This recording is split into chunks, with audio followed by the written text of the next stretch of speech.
देखिए, जैसा कि आप जानते हैं 7 सुबेरे को हमारी भारतीय वायुसेना और आर्मी ने रिटेलिएटरी स्ट्राइक्स की थी।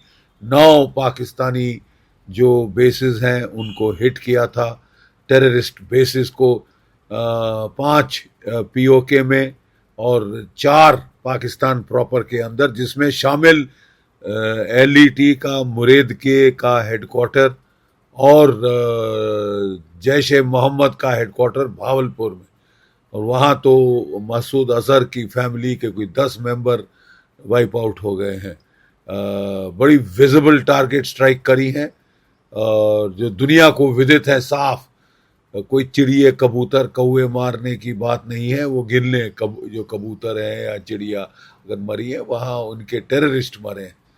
तो मैं आपसे कहना चाहता हूं कि अब पाकिस्तान ने पलटवार की धमकी दी है। अभी खबर आई है कि हमारे एयर डिफेंस ने अमृतसर के इलाके में कोई प्रोजेक्टाइल इंटरसेप्ट किए हैं।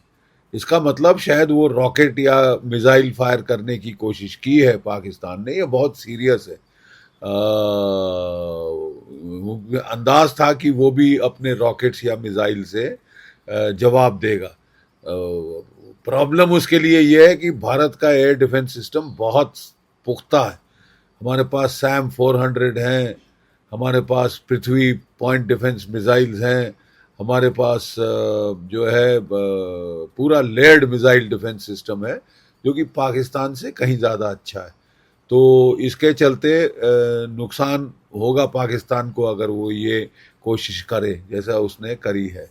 लाहौर में ब्लास्ट हुए हैं। अब ये किस चीज़ से हुए हैं ये मालूम नहीं। क्या जो लोकल बलूचियों ने किया है, किसने किया है, तहरीक तालिबान पाकिस्तान ने किया है, लेकिन लाहौर में ब्लास्ट होने की खबर आई है। बलूच लिबरेशन आर्मी ने बड़ा एम्बुश किया है पाकिस्तान के अंदर और 14 मार डाले हैं वो एम्बुश करके और आईडी लगा के सड़कों पे जो पाकिस्तान की फौज जा रही है। 2 डिवीजन उसने वहां से हटवा ली है पाकिस्तान ने और हमारे बॉर्डर पे लगा दी है। तो उससे उनकी जो ट्रूप डेंसिटी है वहां पे वो बहुत कम हो गई है और उसके चलते बालूच लिबरेशन आर्मी इसका पूरा फायदा उठा रही है। कहा जा रहा है उसने कलात का शहर और एक और शहर पे उन्होंने कब्जा कर लिया। तो अब पाकिस्तान तो चौतरफा घेरे में है। ठीक है, आसिम मुनीर साहब की जान पे बनाई है। वो करता या ना करता, वो उसमें मारे जा रहे हैं। अगर वो कुछ नहीं करते तो उनका तख्ता पलट हो सकता है, उनको असैसिनेट किया जा सकता है। लोग वहां भी आक्रोश में हैं।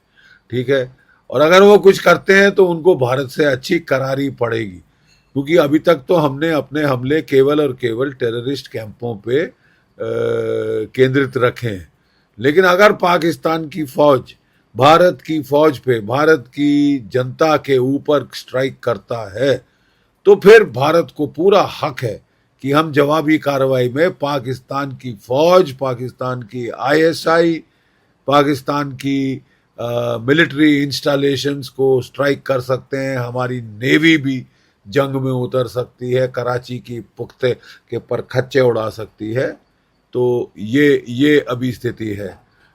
सर, अगर अंतर्राष्ट्रीय समुदाय की बात की जाए, इस समय अंतर्राष्ट्रीय समुदाय का क्या रुख है? खासकर चाइना इस समय क्या तैयारी में लगा हुआ है?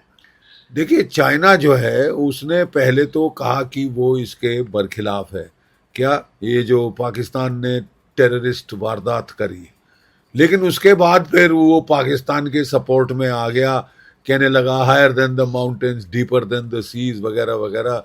और मेरे हिसाब से जो चीन है इंटेलिजेंस सपोर्ट देगा, इक्विपमेंट भेजेगा, थोड़ा बहुत जो भेज सकता है, एमिनेशन थोड़ा भेजेगा।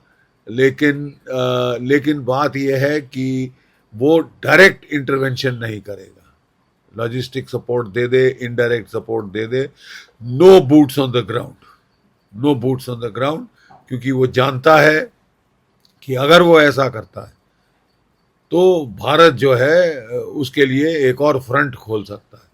और वो अभी बिजी है, बहुत बिजी है वो चीन, ताइवान को लेकर, साउथ चाइना सी को लेकर, जापान को लेकर, फिलीपींस, वियतनाम को लेकर, और अमेरिका तो उसके साथ ट्रेड वॉर कर रहा है, कहीं असली वॉर ना शुरू हो जाए उनकी। तो इसके लिए चीन एक और फ्रंट नहीं खोलना चाहता। पाकिस्तान ने फंसा दिया है उसको ये चैं चैं करके। अब वो भी करता क्या ना मरता की हालात में आ गया है। अच्छा सर, अभी और अब देशवासियों को कितना चौकन्ना रहने की जरूरत है, नहीं, खासकर अभी और कितने दिनों तक पूरी तरह से? देखिए, हमारा अंदाज था कि कोई 36 से 48 घंटों तक पाकिस्तान का पलटवार आ सकता है, अगर आना है तो। अभी हमको बिल्कुल अलर्ट रहने की ज़रूरत है, बिल्कुल हम रिलैक्स नहीं हो सकते, क्योंकि ये बहुत ख़राब आदत है कि हाँ जी सब खत्म हो गया, वाह वाह, ये वो, बिल्कुल नहीं। बहुत केयरफुल रहने की ज़रूरत है, बहुत सतर्क रहने की ज़रूरत है, क्योंकि पाकिस्तान कर सकता है इस प्रकार की होची हरकत, और करता है तो वो भारत को मौका देगा अच्छी तरह से पलटवार करने का। देखिए, जो टेररिस्ट मर जाता है उसकी कोई कीमत नहीं, उसकी जान की पाकिस्तान में कोई कीमत नहीं, एक्सपेंडेबल है बिल्कुल। तभी वो low cost no cost proxy war पिछले 30-40 साल से लगातार करे जा रहा है। ठीक है, तो इसका तोड़ यही है कि हम पाकिस्तान की फौज को चोट पहुंचाएं, हम पाकिस्तान की आर्मी को चोट पहुंचाएं, जो कि असली टेररिस्ट है। टेररिस्टों के मास्टरमाइंड वही है, आईएसआई में। और उसका मौका हमको मिलेगा अगर पाकिस्तान बड़ी स्ट्राइक करता है।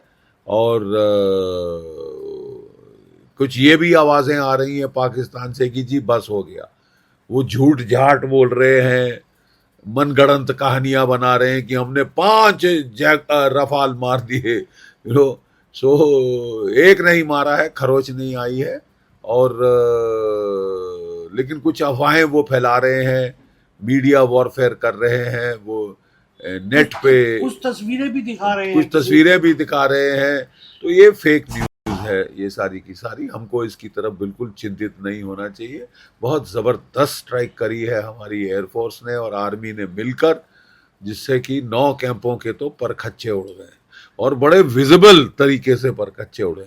पिछली बार क्या हुआ था कि हमने अच्छी टारगेट चुनी थी, लेकिन वो बड़े जंगलों में थी, बियाबान सुनसान इलाकों में थी, जहाँ कोई पॉपुलेशन नहीं थी, कोई टीवी कैमरा नहीं पहुंचा। तो उससे जो है क्या हुआ कि मारे तो हमने 200 बालाकोट में, और उड़ी स्ट्राइक में मारे थे 40। ठीक है, लेकिन वो बात हो गई कि जंगल में मोर नाचा किसी ने न देखा, कि प्रॉब्लम आ गई थी, और उसका पाकिस्तान ने पूरा फायदा उठाया, कहानियां बना के कि कख नहीं हुआ, कौए मरे, चिड़ियां मरी, कबूतर मरे, वगैरह वगैरह।